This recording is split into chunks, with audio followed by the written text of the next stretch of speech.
여드름은 가장 흔한 피부 질환이죠. 피부 질환 중 가장 가벼운 형태이긴 하지만 만성적이고 또 반복을 하고 재발이 잦기 때문에, 그리고 또 얼굴에 발생하기 때문에 어떻게 보면 가장 고민이 많이 되는 피부 질환이기도 합니다. 오늘은 여드름이 어떤 형태로 발생하고 발전하는지, 그리고 반드시 치료가 필요하면 한 여드름은 어떤 것이고 또 어떻게 관리해야 되는지에 대해서 대략 알아볼까 하는데요. 여드름의 형태의 첫 번째는 면포입니다. 여드름의 가장 초기 단계죠. 각질과 피지가 합쳐진 것들이 이제 모낭을 막고 있는 형태다라고 생각하시면 되는데, 보통 좁쌀 여드름이라고 하는 형태이죠. 좁쌀처럼 1mm 이하의 자잘한 크기의 여드름입니다. 면포도 크게 개방면포와 폐쇄면포로 나뉘게 되는데요.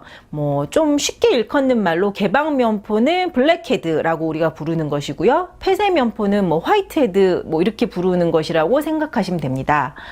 개방면포가 발생하는 기전은 이제 모낭 입구가 넓어지고요. 그곳을 피지, 각질, 먼지와 같은 이물이 합쳐진 덩어리가 그 입구에 끼게 되면 산화가 되어서 검게 보입니다. 간혹 코에 블랙헤드가 생기면 면봉으로 꾹 눌러주면 검은 깨 같은 것이 나오는 걸 경험해 보셨을 텐데요. 이것이 각질, 피지 등이 합쳐지면서 산화된 물질이라고 생각하시면 됩니다. 두 번째로 면포에서 여드름이 발전을 하면 농포가 됩니다. 농포는 여드름 입구에 농이 관찰되는 염증성 상태입니다. 염증이 발생하기 때문에 표면이 붉고 끝에 노랗게 농이 달려있는 형태로 주로 나타나는데, 세안을 할 때 자극을 가하면 출혈과 함께 농이 배출될 수 있습니다.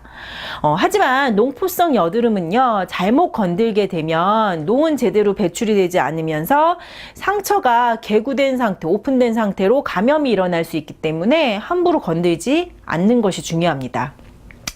세 번째는 농포가 더 발전하면 결절의 형태로 발전합니다. 이제 농포와 마찬가지로 염증성 병변이지만요, 조금 더 피부 깊은 곳에 위치하는 염증 형태죠. 여드름 자체의 크기가 수미리 이상으로 크기도 하고요, 수미리 이상의 결절이 여러 개가 합쳐져서 1cm 이상의 융합된 형태로 존재할 수도 있습니다.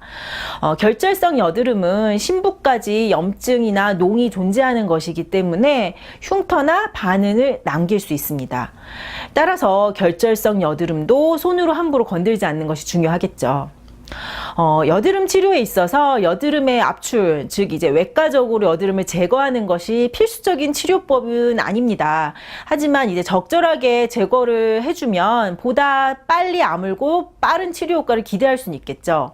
단 이제 여드름을 제거, 즉 압출을 할 때는요, 제거하기 전후로 클렌징, 그 다음에 살균을 꼭 잘 해주어서 2차 감염이 일어나지 않도록 해야 하고요. 제거할 때는 이제 면포의 내용물이나 이제 농 같은 것들이 완전히 제거될 수 있도록 압출을 하는 것이 중요합니다. 때문에 이제 환자분 본인이 직접 압출을 하기보다는 여드름 치료를 전문적으로 하는 사람이나 기관을 찾는 것이 좋겠죠. 여드름 치료, 이미 형성된 여드름 병변을 압출을 통해 제거하는 것도 중요하지만요, 제거 후에 제대로 된 치료나 생활 관리가 되지 않으면 여드름은 또 발생을 하기 때문에 압출은 큰 의미가 없습니다.